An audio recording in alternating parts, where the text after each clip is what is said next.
Olá, uma vez mais, é com grande alegria que estou aqui me reunindo junto ao Centro Espírita Casa do Caminho, através do convite da nossa irmã Roseli, que possamos dialogarmos e neste diálogo, que possamos estarmos abertos para um pouco mais de um aprendizado a que somos chamados através das lições sublimes de nosso Divino Mestre Jesus e das orientações amigas da espiritualidade, tão bem direcionadas pelo insigne codificador da doutrina espírita, Allan Kardec.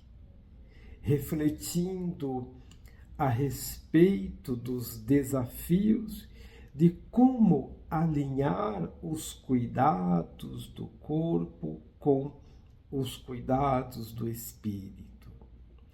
Nós devemos, desta feita, entendermos o questionamento que Allan Kardec faz aos espíritos, quando questiona do sentido da reencarnação. E os espíritos respondem a Allan Kardec que a reencarnação tem por objetivo fazer o espírito progredir. Para alguns espíritos, a reencarnação tem por sentido a expiação, as provações. Para outros, tem por sentido uma missão, tem um caráter de missão. Para alguns, o caráter de provação, de expiação, para outros, de missão. Dependendo da condição que o espírito se encontra, ali tem um sentido, tem um significado, a condição de estar reencarnando num corpo físico, numa indumentária carnal.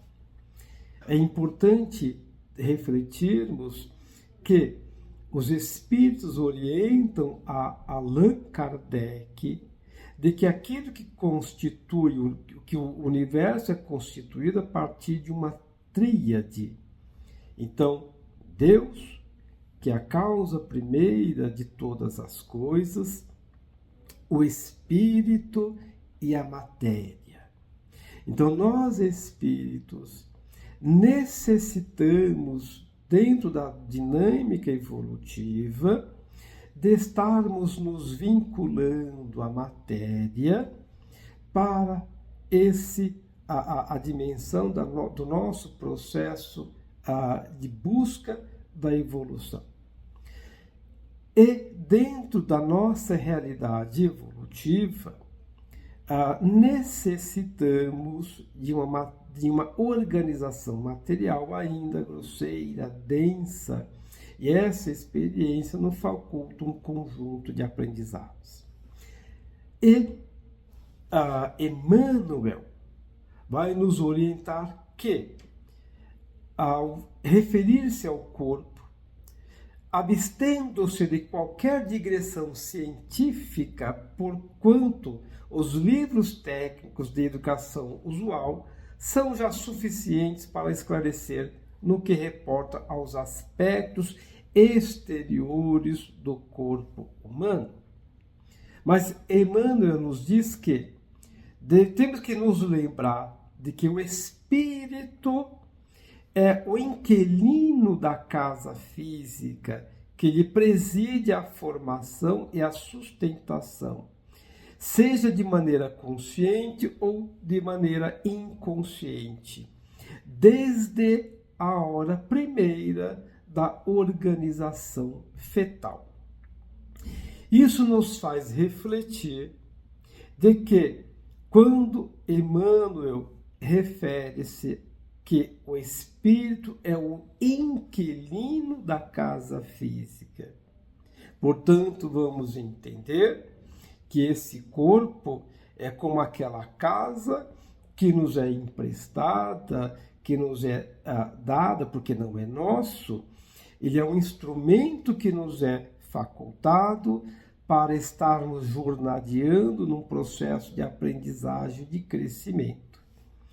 É interessante refletirmos em uma das explicações, em um dos artigos de um grande pensador alemão, que é o Martin Heidegger. Heidegger vai dizer de que há um termo gótico que é Wunyan, que traduzindo, tendo aqui a tradução para o português, significa, né, morada, habitação. E Heidegger vai dizer que no gótico o significado de morada, de habitação, não é propriamente o espaço físico material.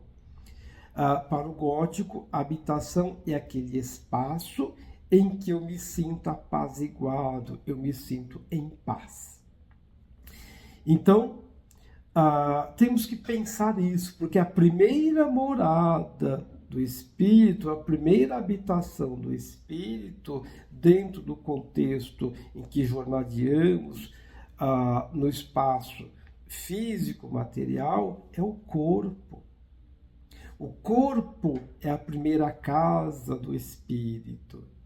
Então nós temos que pensar se esse espaço, se esta casa, se esta morada que nos está sendo confiada é apenas um espaço material físico que eu estou vivendo, que eu estou habitando, e é só isto, ou se é um espaço, uma morada da qual eu preciso buscar um sentido mais amplo, em que eu vou me percebendo apaziguado, ou seja, a comunhão daquilo que eu sou espírito, na ligação com esse corpo físico, se reflete em atos que vão facultando dinâmicas de crescimento, de aprendizado, em que me coloca em patamares mais desenvoltos.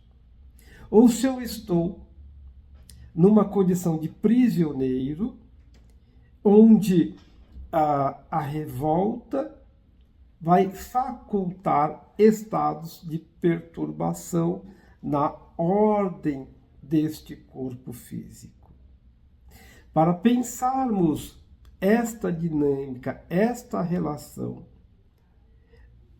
essa proposta de estarmos alinhando os cuidados do corpo físico com o espírito, eu vou propor aqui uma digressão e partirmos de uma dimensão maior, de um coletivo, para voltarmos aqui ao olhar para a nossa relação exclusiva com o corpo físico. Se nós voltarmos ao período medieval, período da Idade Média, nós vamos entender que havia ali regiões onde as pessoas tomavam banho apenas 2 vezes no ano. Então, era evidente que não se tinha condições salutares, pensando na dimensão ampla de saúde coletiva, né, de meios estruturados para pensarmos uma saúde coletiva. E as pessoas, elas usavam daquele período em que tinham a possibilidade de tomar o banho para facultar, então, com isso, as reuniões de ordem em que um coletivo estivesse ali junto. Então, como é que se dava esses banhos? Imagine uma tina, vamos pensar num contexto de uma banheira, onde naquele grupo familiar as pessoas iam tomar banho naquela mesma água, naquela mesma banheira, naquela tina. Então começava-se do mais velho para o mais novo. Então o mais velho entrava, tomava o seu banho, saía, depois entrava um outro, e nesta ordem decrescente até chegar no mais novo daquela casa. Então, quando se chegasse no último, como é que estava aquela água? Então, as condições eram ainda insalubres. E é um dos fatores de acometer os processos das grandes epidemias, das grandes pandemias, no contexto daquela sociedade. Então, não havia cuidados significativos no contexto de pensarmos a dimensão coletiva. Isto levou a um comportamento que era fazer os eventos festivos, que ia reunir pessoas numa condição de maior vulto, nesse período, como foi dito, onde as pessoas haviam tomado o banho, haviam tido a condição de se banharem. E se fazia os casamentos, as uniões, os rituais de união nesse período. E então tinha uma prática que era reunir um conjunto de flores que exalavam perfumes característicos, onde a mulher entrava, no caso da noiva, nessas festividades que iam definir o ritual de passagem, que é o casamento. Então, aquela mulher que estaria casando, ela entrava segurando esse conjunto de flores, que formava-se um buquê na região do baixo ventre, onde essas flores exalavam um perfume característico, porque isso permitia sufocar, vamos assim dizer, ou diluir, reduzir o odor dos cheiros, dos fluidos corporais. Nós não tínhamos os recursos que nós temos hoje, né? Então se tinha ali algumas práticas para inibir, tá, e reduzir o desconforto que os fluidos corporais produzem, e uma dessas práticas era esse banho, tá? Reunir pessoas naquele período que se tinha um banho, é por isso que vai se convencionar do mês das noivas, porque era sempre nesse período em que as pessoas podiam tomar banho para reduzir o desconforto do odor dos fluidos corporais, e essa mulher entrava nesse ambiente para vivenciar o rito de passagem de solteira para o casamento, segurando aquele buquê com aqueles perfumes de flores com perfume característicos, que também permitia reduzir o desconforto dos odores dos fluidos corporais. Então, usar um buquê de flores naquele contexto não tinha o significado que nós conhecemos hoje. Ele tinha um outro objetivo, ele tinha um outro caráter. À medida em que nós vamos evoluindo, à medida que nós vamos desenvolvendo e transformando o ambiente, criando sistema de manutenção, de regulação em saúde pública, em saúde coletiva, algumas práticas vão deixando de ser necessárias ou vão ganhando uma outra representação, uma outra condição. O que eu quero dizer com isso é que se nós alcançamos uma condição que é um cuidado maior com o corpo, que caracteriza os avanços dos recursos de saúde coletiva, onde se permite o uso, por exemplo, de águas encanadas, que permitem chegar com maior presença dentro dos ambientes domésticos, dentro dos ambientes sociais, permitindo a higiene do corpo, e nesta higiene desse corpo reduzir-se o desconforto desses fluidos corporais, e não apenas o desconforto, que é o odor dos fluidos corporais, também reduzir com isso, né, a proliferação de agentes patógenos que vão produzir enfermidades coletivas, gerando aí grande sofrimento, que caracteriza as pandemias, né, que dizimam aí grandes pessoas, grandes coletividades. Então a busca, né, à medida que nós vamos evoluindo, que nós vamos crescendo, nós vamos entendendo uma necessidade de pensar a regulação, a manutenção e o cuidado com o corpo. Tá? E vamos levando isso para o aspecto social, o aspecto coletivo. Mas o que eu costumo dizer é que nós temos também que pensar esta dinâmica progressiva no âmbito da dimensão espiritual.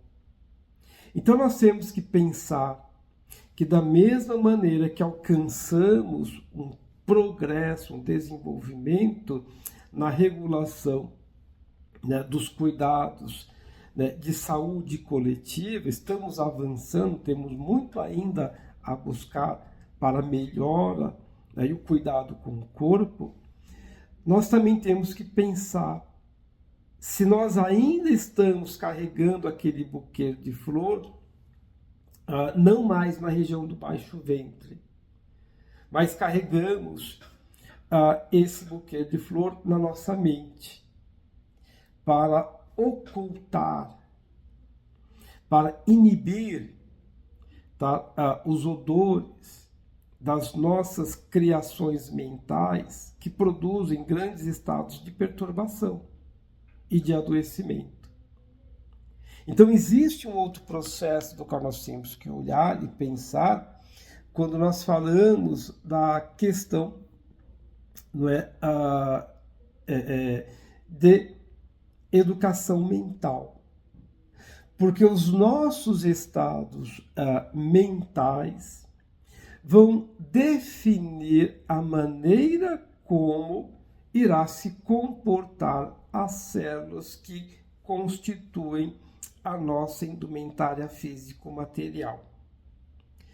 Existe já hoje alguns estudos que são capazes de mensurar que produzimos em torno de nós um campo que se expande, um campo de energia, porque toda a matéria produz energia, o nosso corpo é uma energia e o nosso pensamento é um tipo de matéria, é uma matéria num estado quintessenciado, mas é uma matéria. E criamos em torno de nós um campo vibratório. E este campo vibratório pode se expandir em torno de 8 metros em 360 graus. E esse campo vibratório, ele vai estar investido, né, revestido das nossas criações mentais. E pode-se acompanhar em alguns estudos que pessoas que estão sustentando, por exemplo, um tipo de estado mental criado a partir de uma condição, de uma emoção, por exemplo, a raiva, isso gera um pulso cardíaco que está conduzido por esta emoção e direcionado por esse estado dessa emoção. Então, as nossas criações mentais, sustentadas por um estado emocional, no caso a raiva, define um pulso cardíaco. E, quando investidos de um estado, de uma emoção, por exemplo, que pode estar associado a um estado de gratificação, de gratidão, que produz uma dinâmica de bem-estar, sustenta um outro tipo de pulso cardíaco. Então, esse campo mentomagnético que criamos em torno de nós vai ser regulado e sustentado pelos estados emocionais que produzimos. E estes estados emocionais que nós produzimos, que nós geramos, vai fazer com que, né, se reflita nas nossas células, definindo a maneira como as células do nosso corpo irão funcionar. Eu vou dar um exemplo disto a partir daquilo que a doutora Marlene Nobre chama de mentossíntese, que é a maneira como nós vamos criando ali uma ligação dos nossos construtos mentais com, né, os construtos mentais de outras pessoas, onde um passa a assimilar o estado mental do outro. E isso também vai definir como o estado de saúde da fisiologia do nosso corpo irá proceder. Há algumas décadas atrás, eu, quando na minha posição de neófito, no campo do exercício da psicologia clínica, eu me deparei com uma experiência muito interessante. Eu estava atendendo um jovem, ele entra pela primeira vez ali no meu consultório, ele não estava nada bem. E naquele encontro, ele sai dali dizendo que sentia-se muito melhor. Ele me agradecia e foi embora. Momentos depois, eu começo a sentir um grande mal-estar. Eu sinto um formigamento no meu braço esquerdo, sinto uma alteração cardíaca e um desconforto bastante significativo, a ponto de eu suspeitar que eu estava tendo um infarto. Eu peço para a pessoa que estava ali comigo fechar o consultório para que eu pudesse então ir a um hospital ver o que estava acontecendo comigo. No meio do percurso, eu começo a refletir, analisar aquela situação e eu não vejo lógica, não faz sentido, não se trata de um quadro de um infarto. E eu resolvo então ir descansar. E depois aquilo passa. Na outra semana, quando aquele jovem volta para que eu pudesse atendê-lo, ele uma vez mais diz que sente-se muito bem estando ali e que ele se percebe melhor, mais equilibrado. E ele vai embora. Eu novamente sinto aqueles mesmos sintomas. Eu assimilava no meu campo vibratório as impressões deletérias de que ele estava investido. Eu absorvia e sentia os reflexos de todo aquele mal-estar que ele carregava. É como se houvesse uma troca. Ele assimilava uma condição melhor e eu assimilava aquele estado de desarmonia em que ele se encontrava por questões que diziam respeito à história de vida dele. Então nós estamos constantemente fazendo trocas.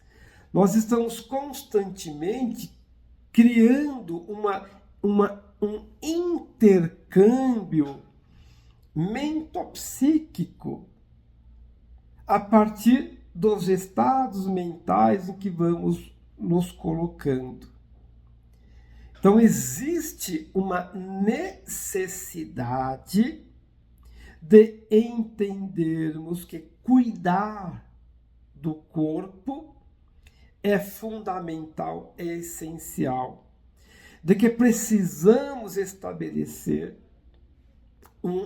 uma compreensão de um estado de cuidar, que é alinhar os cuidados do corpo que envolve uma regulação adequada no estado que caracteriza a maneira de se alimentar, um estado adequado naquilo que concerne uma necessidade de estabelecermos uma higiene com esse corpo e com o espaço em que vivenciamos, é o espaço da casa física também, e do ambiente que estamos inseridos.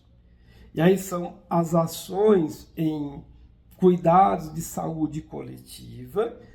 É necessário a importância de desenvolvermos o hábito das atividades físicas. Já entendemos que quando cuidamos do corpo, quando colocamos esse corpo em contato com atividade física e uma alimentação regular, vamos envelhecendo também de maneira saudável.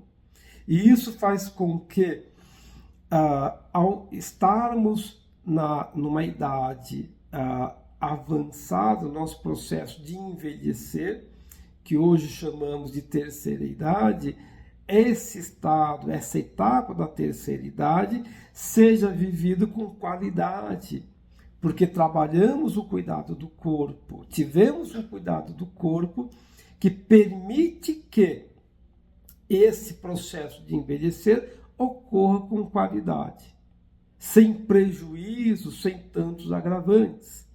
Então, há uma necessidade de pensarmos todas essas ações. Mas é invariável reconhecer que há uma necessidade de estarmos atentos à maneira como nós pensamos, à maneira como nós estamos vivenciando os nossos construtos mentais, a maneira como nós produzimos e sustentamos esse campo vibratório que dá-se pelas nossas criações mentais. Porque é um campo que nós podemos chamar de um campo mentomagnético, onde este corpo vai receber todas as impressões das nossas criações mentais. E é por isso que nós vamos nos deparar, em muitas das vezes, com aquilo que nós chamamos de reflexos neurovegetativos, onde um estado emocional é capaz de produzir um desarranjo em algum sistema do nosso corpo. Nós vamos ver pessoas com raiva que desencadeiam estados de alterações gastrointestinais. Nós vamos ver, a partir de estudos da Associação Americana de Cardiologia, que há uma necessidade de se pensar o cuidado, né, com a condição emocional do ser humano. A Sociedade de Cardiologia Norte-Americana fez um estudo que foi capaz de reconhecer que muitos pacientes acometidos de problemas cardíacos e que faziam uso de medicamentos de última geração e que não tinham resultados eficazes, investigando estes casos, se descobriu que eram pessoas que estavam investidas de sentimentos de mágoa, de rancor, de raiva, de ódio. E estas emoções eram capazes de produzir e de gerar agravos nas cardiopatias de que eram acometidas. Então, quando nós entendemos a realidade de que somos um espírito, como Emmanuel coloca, inquilinos, estamos aqui habitando um corpo físico, e este corpo, esta casa física, tornar-se-á um reflexo daquilo em que nós nos colocamos dentro da nossa criação mental e de como sustentamos os nossos estados emocionais. Então, estados mentais em desalinhados, emoções em desequilíbrio, vão afetar de maneira muito diretiva o nosso corpo, a nossa fisiologia, desencadeando processos de saúde ou de enfermidades. Quantas não são as vezes em que enfermidades congênitas, como Emmanuel nos diz, nada mais são que reflexos da posição infeliz a que nos conduzimos ali num pretérito próximo. Então, aquela condição infeliz que nós havíamos criado para nós vai gerar uma desorganização na formação daquele corpo que vamos assumir numa nova experiência, a qual necessitamos para o nosso progresso. Então, há uma necessidade de pensarmos nessa realidade, onde as nossas plantações psíquicas mentais, aquilo que estamos plantando, aquilo que estamos cultivando, vai governar, né, e vai conduzir a maneira como as células do nosso corpo irão funcionar. Então, temos que olhar para essa realidade. Emmanuel vai dizer o seguinte, que é imperioso lembrar que os reflexos geram reflexos que não há pagamento sem justos atenuantes, quando o devedor se revela amigo da solução dos próprios débitos. Quando nós temos a consciência de que enfermidades, desequilíbrios, desajuste na organização fisiopatológica é consequência dos nossos próprios atos.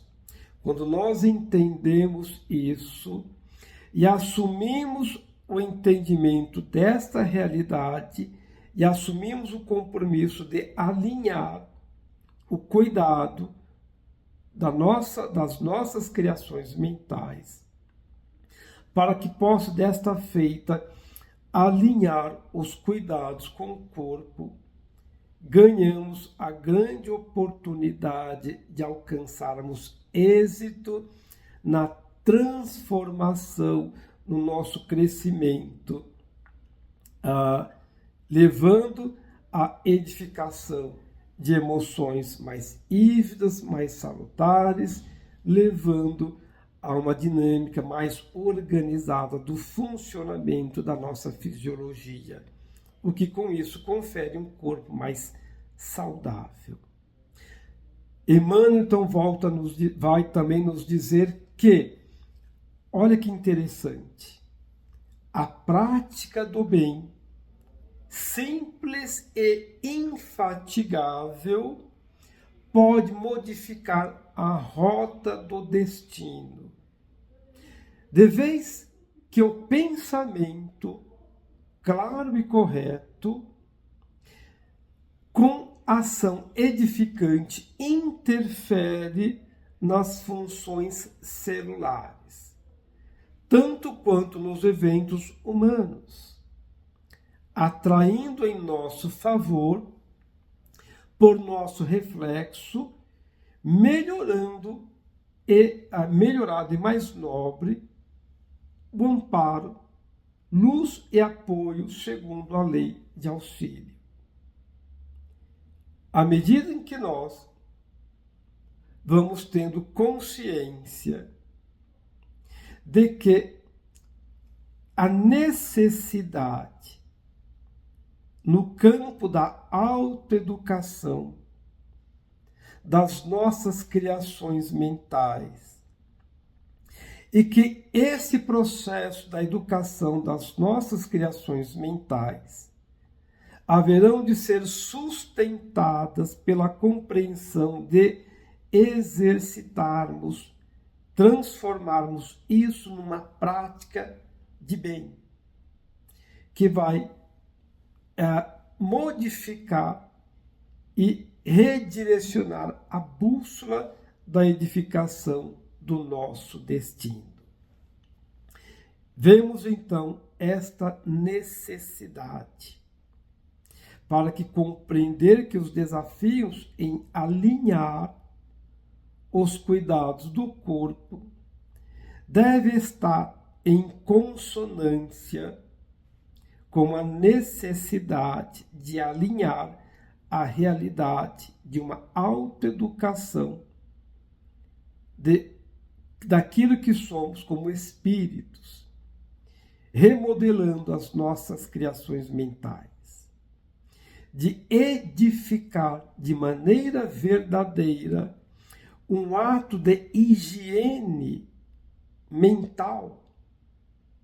E nesta higiene mental, ofertar, a partir da prática do bem, um processo de higiene que vai se refletir na melhor maneira como as células do nosso corpo irão se comportar, bem como do ambiente a que vamos estar inseridos.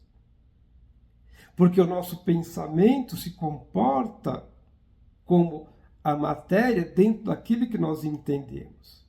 A física já é capaz de nos mostrar de que a matéria se comporta dentro desses dois estados, que é de partícula e onda. Os nossos pensamentos seguem também esta lei. Quando os nossos pensamentos se comportam na dinâmica de partícula, as nossas células absorvem esses pensamentos, o que pode levar a um estado de saúde ou de enfermidade em consonância ao estado desses pensamentos. Quando esses pensamentos se comportam como onda, eles se propagam no ambiente, criando, volto a dizer, o que a doutora Marlene Nobre chama de mentossíntese, se vinculando a outras mentes, criando uma síntese que pode definir o estado de saúde do ambiente ou o estado insalubre que pode produzir enfermidades dentro de um determinado ambiente. A profilaxia deve nascer dos cuidados e o entendimento da necessidade de estarmos a nos educar, de educar os nossos pensamentos, de transformar as nossas emoções. As emoções em desalinhos e emoções alinhadas em consonância com o que Jesus nos ensina. E é por isso que volto a colocar que Jesus teve uma grande preocupação em estabelecer como base para o seu evangelho o movimento da autoeducação, de uma autolibertação através do amor. Não se transforma o mundo exigindo do mundo e do outro. Transforma-se o mundo à medida que nós transformamos o nosso mundo interior. Eu deixo o mundo melhor à medida que o meu mundo que o meu mundo interior torna-se melhor. Eu tenho um corpo saudável à medida em que intimamente eu me torno uma criatura saudável. Temos que buscar compreender estas realidades para que cada vez mais possamos entender que a redução de enfermidades dar-se-á à medida em que eu busco o meu desenvolvimento, em que eu vá me desbastando dos calhaus, do egoísmo, do orgulho, das enfermidades da alma. Vencer as enfermidades da alma é dar ao corpo um estado de saúde e de bem-estar. Carregar enfermidades da alma é dar ao corpo desalinho, desequilíbrio e diversas patologias e enfermidades. Que possamos compreender essas realidades e nos colocarmos num outro sentido em nossas vidas, que é carregarmos flores, as flores do amor, as flores das virtudes, não flores que vão esconder os odores dos nossos pensamentos em desalinho, em desequilíbrios e perturbadores, mas as flores das virtudes, que são os reflexos, vão ser reflexos das nossas criações mentais edificadas em torno de um amor verdadeiro a que Jesus nos convida a sentir e a viver. Que vai dar direção para esta comunhão edificante e salutar entre corpo e espírito. E a base para isso está, não tenhamos dúvida, nas sublimes orientações desse evangelho de amor que Jesus nos oferta a todos. Que o Divino Mestre possa nos envolver, nos amparar, hoje e para todo sempre.